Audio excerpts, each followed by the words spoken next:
Close your eyes and imagine, 70,000 years ago, there were no rockets, satellites, or space stations.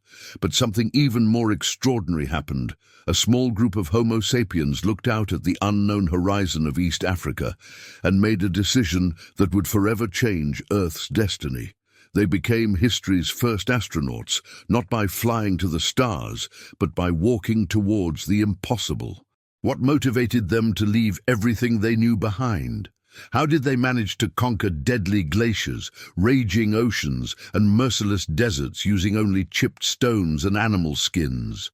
This is the story of the most audacious space mission ever undertaken, the complete colonization of an entire planet, done on foot over thousands of generations. The African Space Laboratory, where it all began. Approximately 200,000 years ago, all modern humans lived confined to a natural laboratory, Africa. Like astronauts in a space station, they mastered their environment. They hunted with fire-hardened wooden spears, gathered fruits with surgical precision, and developed the first chipped stone tools that cut better than many modern knives. But this laboratory was far more sophisticated than we imagine.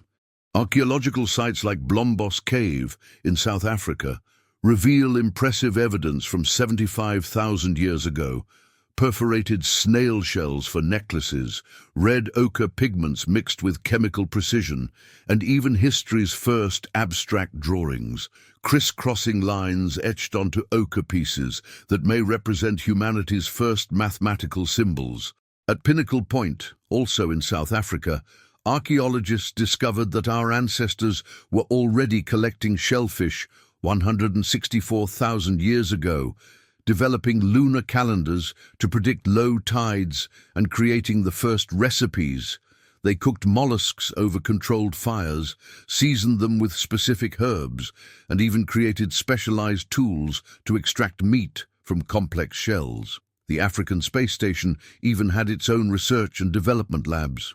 At the Kathu Pan site, researchers found evidence that 500,000 years ago, our ancestors were already testing different types of stone to create tools: quartzite for heavy axes, flint for sharp blades, and basalt for hammers.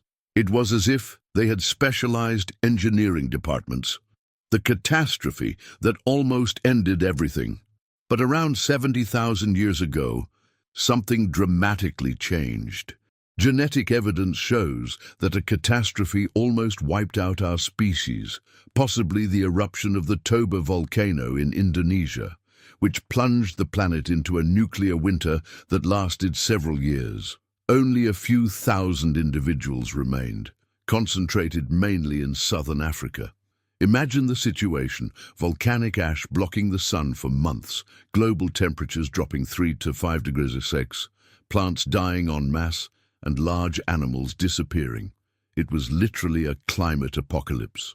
Mitochondrial DNA analysis suggests that all current humanity descends from only 2,000 to 10,000 individuals who survived this catastrophe. It was at this critical moment, when the species was literally on the brink of extinction, that our ancestors made the bravest decision in evolutionary history.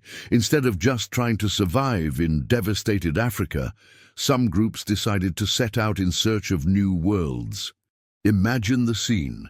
Entire families gathered around weak fires, wood scarce due to the climate, debating in a primitive but emotionally charged language, pregnant women holding the hands of frightened children, men pointing to distant mountains, gesturing about unexplored territories beyond the smoky horizon. No one knew if on the other side there would be food, water, or certain death. The first countdown. Preparing for launch. Unlike SpaceX launches that take months to prepare, Mission Earth required decades of planning. Archaeological evidence suggests that reconnaissance groups left Africa on test expeditions long before the Great Migration. The first step of Mission Earth took place at the Bab el-Mandeb Strait, between Africa and the Arabian Peninsula. During glacial periods, this strait was only 20 kilometers wide, still a dangerous ocean crossing. Archaeologists found 125,000-year-old tools at sites like Jebel Faya in the United Arab Emirates, evidence that small groups were already testing escape routes long before the Great Migration. These beta astronauts developed specific technologies for unknown environments. At Al-Wusta in Saudi Arabia, researchers discovered 85,000-year-old tools alongside hippopotamus and elephant fossils, proof that the Arabian Peninsula was green and habitable during certain periods, serving as a refueling station for migratory groups. But the preparation wasn't just technological. Studies in population genetics show that groups that successfully migrated had specific characteristics: greater genetic diversity to resist unknown diseases, cooperative social structures, and, crucially, complex communication systems that allowed them to coordinate large-scale expeditions. The hunter-gatherer Apollo program. If Elon Musk has reusable rockets, our ancestors had something even more impressive: ultra-adaptable brains and modular technologies that worked in any environment. Each hand axe was like a stone Swiss army knife. It cut meat, cracked bones to extract marrow, dug roots, carved wood, and could be used as a weapon or construction tool. The real technological revolution happened 40,000 years ago in Europe, during what archaeologists call the Upper Paleolithic explosion. Fossils from the Hohl-Fels site in Germany reveal not only the first bone flutes, but an impressive technological arsenal. Bone-sewing needles finer than many modern ones, barbed harpoons for fishing in icy waters, spear throwers that tripled throwing force, and even the first lunar calendars engraved on bone. Visualize this. In icy caves lit by dancing fires, women sewed clothes with bone needles as fine as today's, creating layered systems that worked better than many modern winter clothes. They used animal tendons as thread, mammoth hair as thermal insulation, and created decorative patterns that also served as tribal identification. Specialized men chipped flint with millimeter precision, creating arrowheads sharper than modern scalpels. They developed controlled pressure techniques, applying exact force to specific points of the stone to create blades with precise geometries. Each group had its technological signatures, specific tool styles that archaeologists can identify to this day. Children observed every movement, absorbing knowledge through a process that modern neuroscientists recognize as specialized imitative learning. Not just copying, but understanding the principles behind each technique. The invisible revolution. Language as rocket fuel.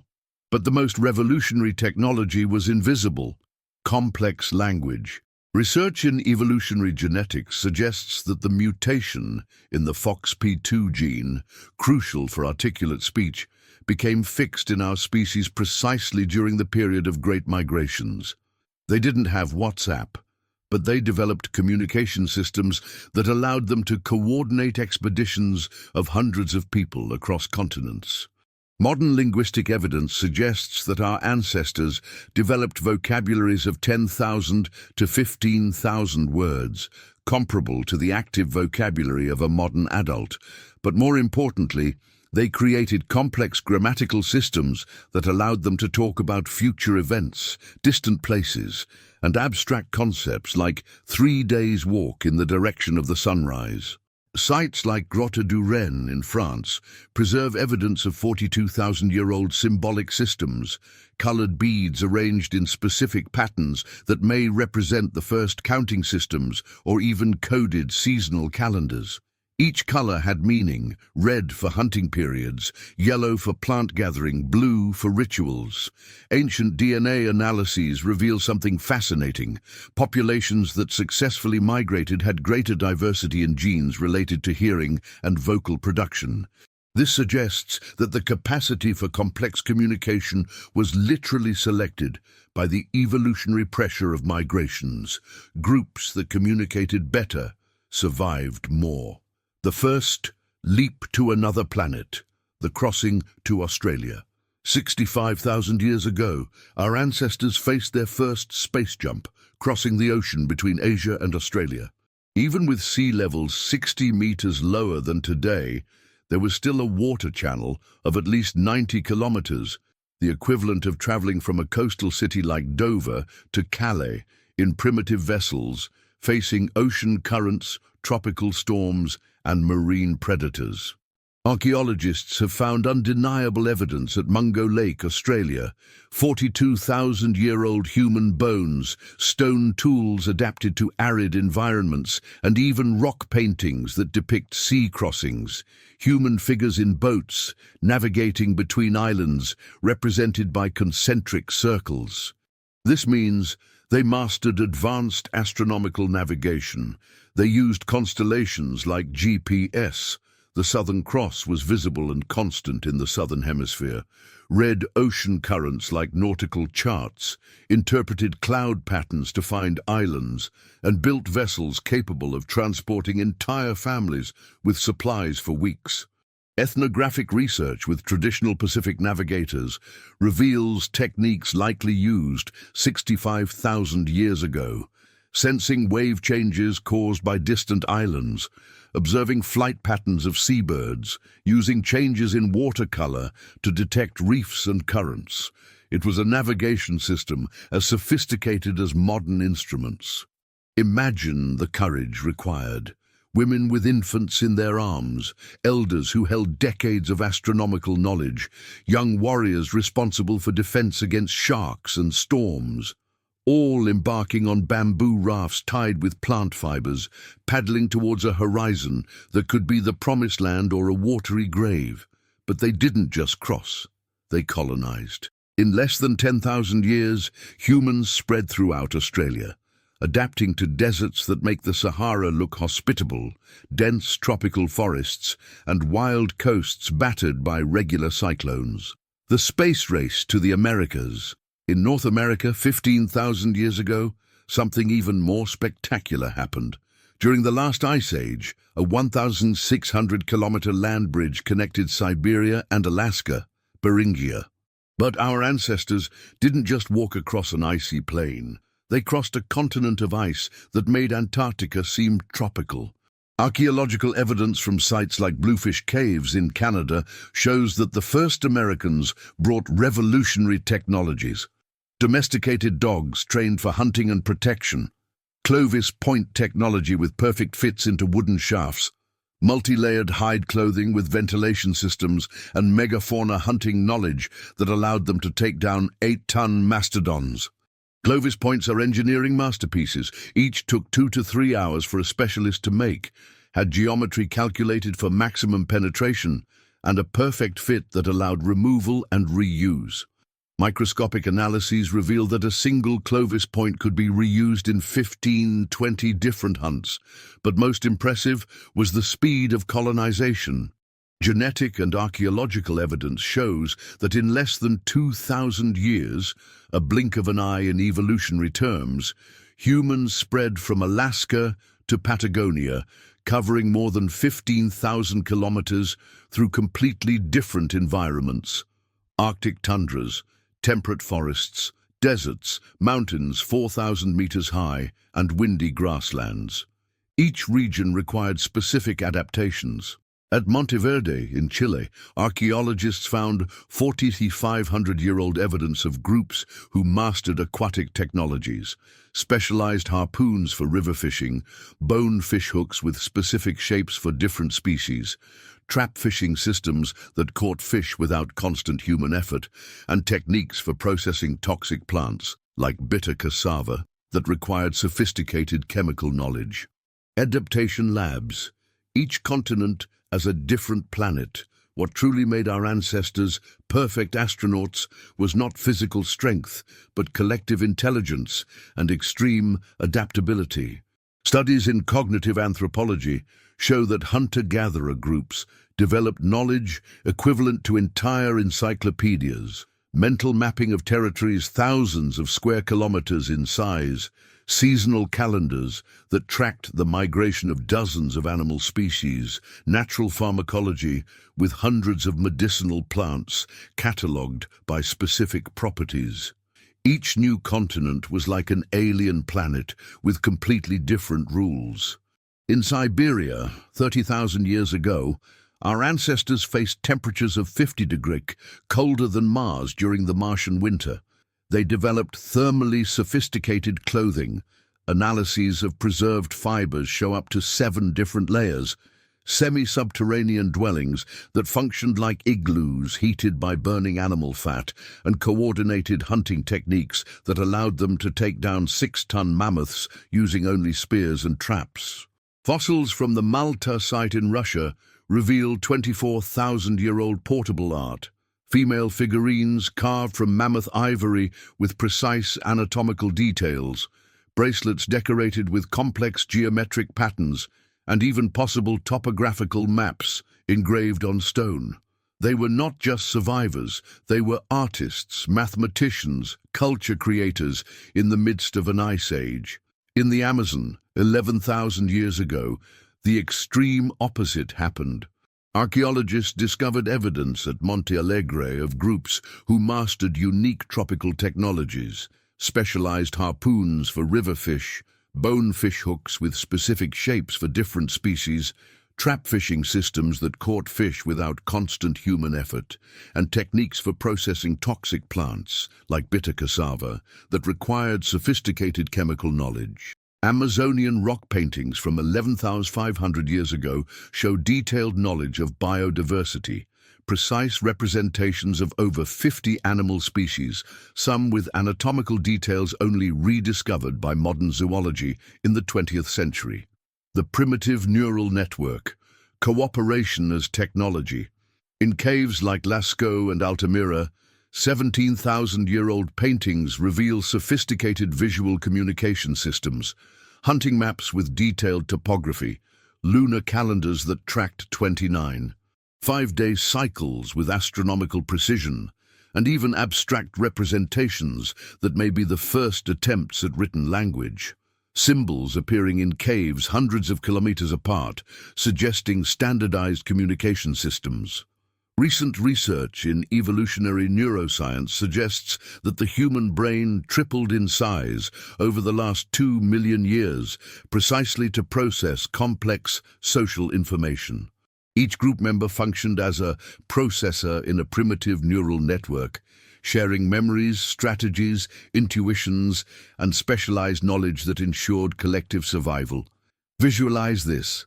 Around nocturnal campfires, elders narrated stories that were, in fact, survival manuals encoded in myths. Each tale about forest spirits taught which plants were poisonous, how to identify them in different seasons, and how to prepare antidotes. Each legend about river gods indicated where to find potable water during droughts, how to read flood signs, and where to build safe shelters.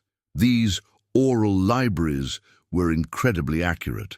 Studies with modern Australian Aborigines show that stories transmitted orally for 40,000 years preserve exact geographical information, locations of water sources, animal migration routes, and even climate changes that perfectly coincide with geological records.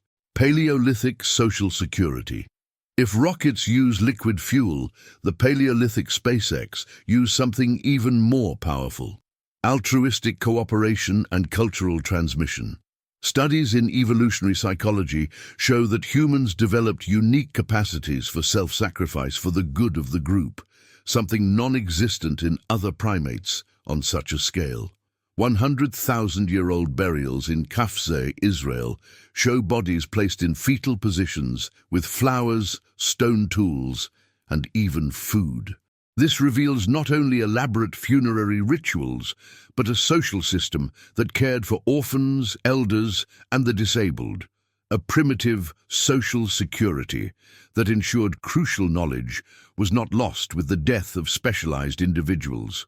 In Shanidar, Iraq, archaeologists found the skeleton of a 50,000-year-old Neanderthal man who had survived with multiple severe disabilities, an atrophied arm, partial blindness, and injuries that incapacitated him for years.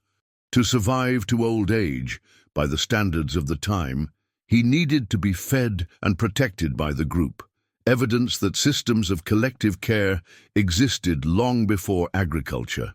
The great discovery of modern archaeology is that our ancestors were not competitive savages, but rather ultra-efficient cooperators. Sites like Dolní Věstonice in the Czech Republic show 27,000-year-old communities with sophisticated division of labor, technical specialization, and even evidence of primitive medical care. Broken bones that were correctly aligned and healed, suggesting knowledge of basic orthopedic medicine. Imagine the social complexity.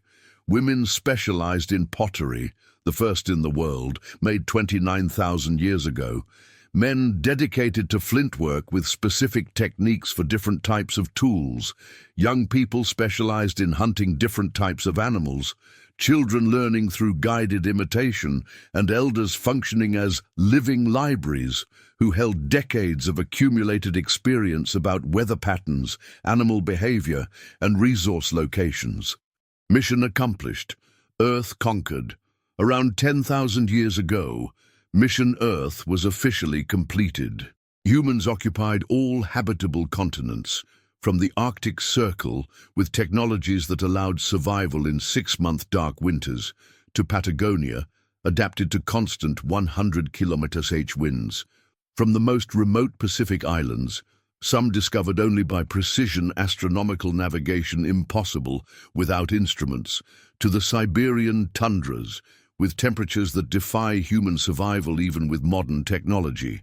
The numbers are impressive. Starting from perhaps 10,000 individuals 70,000 years ago, we reached 5 million spread across the globe. A rate of population growth and territorial expansion that surpasses any imagined space colonization program. For comparison, if we maintained the same growth rate, we could colonize the entire galaxy in 2 million years. But they didn't just survive, they thrived and innovated. Archaeological evidence shows that 10,000 years ago, humans had developed over 300 different types of specialized tools, mastered navigation techniques that allowed ocean voyages of thousands of kilometers, created art that demonstrated complex abstract thought, and established trade networks that connected continents. The price of exploration. The first terraformers. But the price of colonization was very high. Human arrival systematically coincides with mass extinctions. Mammoths in Siberia, saber-toothed tigers in North America, giant sloths in South America, elephant birds of Madagascar, cave lions in Europe. Our ancestors were history's first terraformers. They modified entire ecosystems, created landscapes through controlled fire, and extinguished megafauna that had survived multiple ice ages. Archaeological sites like Folsom in New Mexico preserve the dramatic last moments of giant species, bones of ancestral bison, 50% larger than modern ones, with projectile points still lodged between their ribs, evidence of hunts that happened 12,800 years ago and sealed the fate of creatures that dominated the plains for millions of years.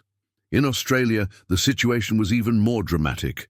Human arrival 45,000 years ago coincides with the extinction of 90% of megafauna, 3-meter-tall kangaroos, rhinoceros-sized wombats, 7-meter monitor lizards, predatory birds with claws larger than human hands.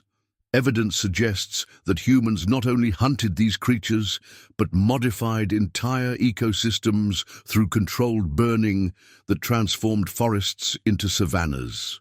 Paleoclimate studies show that human arrival in the Americas coincides with changes in atmospheric composition, less methane produced by extinct megafauna, changes in vegetation that affected regional carbon cycles. Our ancestors were literally the first living beings to have a global climate impact through their actions. The genetic legacy. We carry the mission in our DNA. Look around you right now.